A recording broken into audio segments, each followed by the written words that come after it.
Hello friends, નમસ્તે YouTube my channel. તો આજે આપણે બનાવીશું મિક્સ વેજીટેબલ ઢોસા. તેના માટે મેં આ દૂધી લીધી છે, બટાકા લીધા છે, ડુંગળી લીધી છે અને ટામેટાં લીધા છે.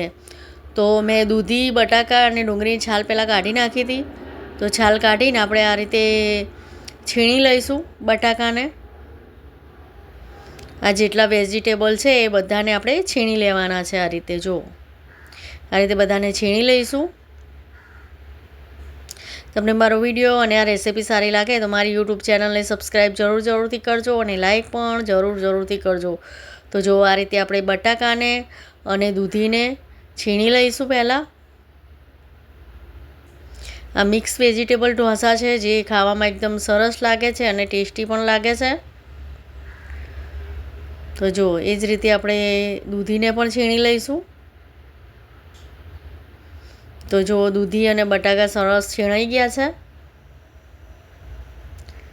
તો હવે આપણે એ રીતે ડુંગળી અને ટામેટાને પણ છીણી લઈશું. તો જો આ રીતે તમે ઢોસા બનાવશો ને તો ઢોસા એકદમ ટેસ્ટી અને સરસ બનશે.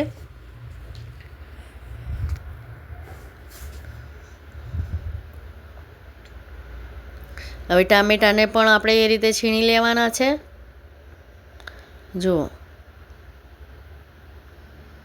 એ રીતે છીણી લઈશું. હવે ટામેટાં, ડુંગળી, દૂધી અને બટાકા આપણા છીણાઈ ગયા છે. તો હવે આપણે એનું બેટર બનાવી દઈશું ઢોસા બનાવવા માટે. બેટર બનાવવા માટે જો મેં અહીંયા સોજી લીધી છે. તો આપણે સોજીમાં જે આપણે દૂધી અને બટાકા છીણ્યા હતા એને એડ કરી દઈશું. જો આ રીતે દૂધીને અને બટાકાને સોજીમાં એડ કરી દેવાના છે. પછી આપણે એમાં ડુંગળી અને ટામેટાં એડ કરીશું છીણેલા.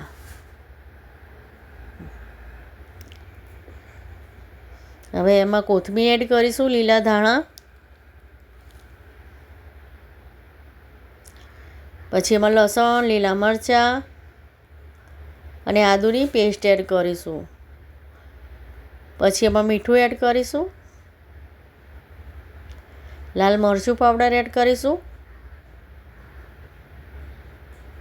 હળદર પાવડર એડ કરીશું. હું અહીંયા મિક્સ વેજીટેબલ મસાલા ઢોસા બનાવું છું એટલે હું અહીંયા લાલ મરચું પાવડર અને હળદર પાવડર ને બધું એડ કરું છું અંદર. હવે આ રીતે આપણે મિક્સ કરી નાખીશું બધી સામગ્રીને.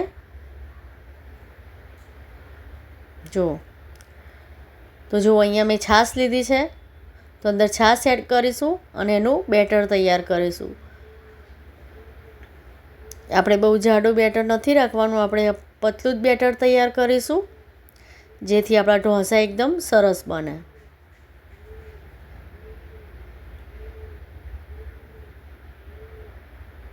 આ રીતે થોડી છાશ એડ કરતા જઈશું અને આ રીતે મિક્સ કરતા જઈશું. જુઓ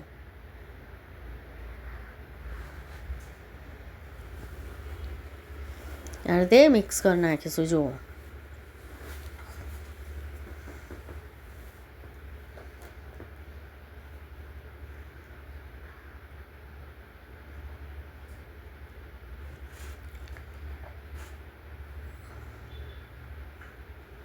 પછી તમને એવું લાગે કે બેટર થોડું જાડું છે તો થોડું પાણી એડ કરીને થોડું પતલું કરી શકો છો.